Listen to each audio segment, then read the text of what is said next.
ఇప్పుడు నాన్న ఎక్కడున్నారు? అక్క, ఈ నిజం తెలిసాక నెల రియాక్టర్ అక్క. ఆయనకేం కాలేదు కదా నందు? చెప్పవే.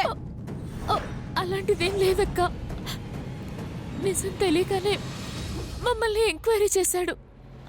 మేం కూడా జరిగింది నిజమే, ఇందులో అక్క తప్పేం లేదని వాదించాం. అంతే, మాతో మాట్లాడకుండా సైలెంట్ గా ఉండిపోయారు.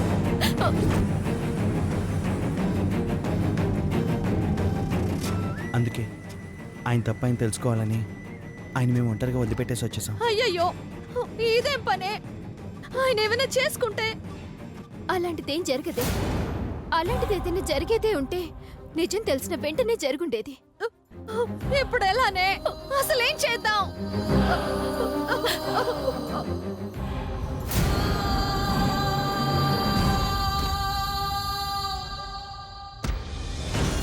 అక్క ఏం కాదక్క, నాన్నకి వరు.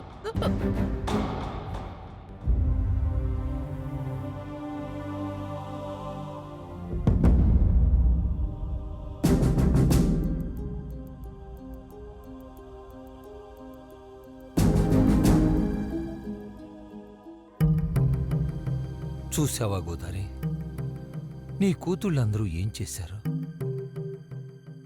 నన్ను ఒంటరివాణ్ణి చేసి నువ్వు వెళ్ళిపోయావు. నన్ను మోసం చేసి నీ కూతుళ్ళు వెళ్ళిపోయారు. జీవితంలో ఎప్పుడు నాకొక కొడుకు లేడన్న లోటు కలగలేదు. మొట్టమొదటిసారిగా నాకు ఒక కొడుకుంటే బాగుండేది అనిపిస్తోంది. నేను చస్తే తలకొరువు పెట్టేవాళ్ళు లేకుండా పోయారు. నువ్వెప్పుడూ నన్ను పిరికివాడు పిరికివాడు అనేదానివి కాదు గోదారి.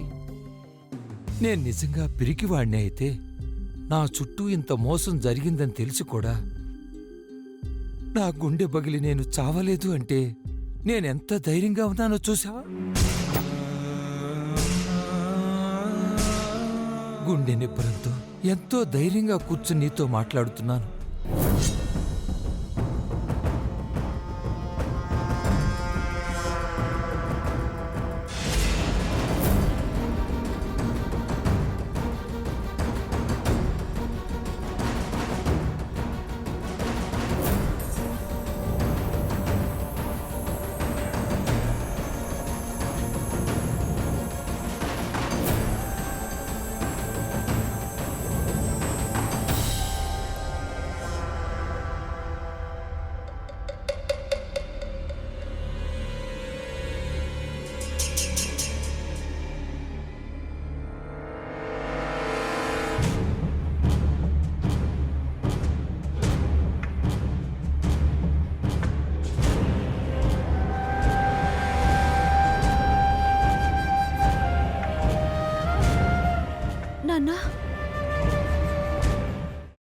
అమ్మా, అలాంటి వాళ్ళది నిజమైన ప్రేమ కాదు, అది వ్యామోహం.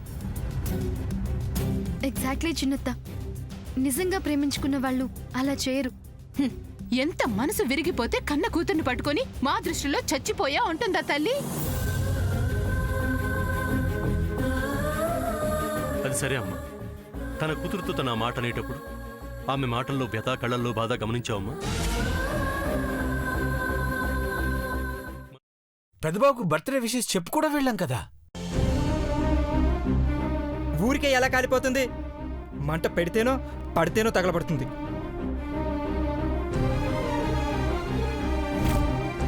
కరెక్ట్ చిన్నబాబు, నీకొచ్చినట్టే నాకు డౌట్ వచ్చింది.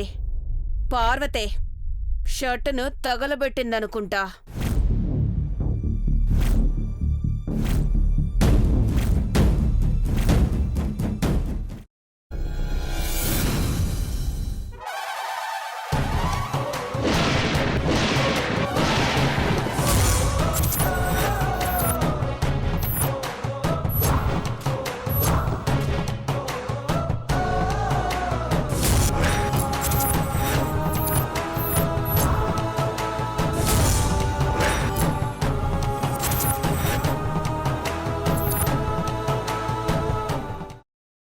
తర్వాత పొట్టు తీసేసి చాప్ చేసి పక్కన పెట్టుకోవాలి.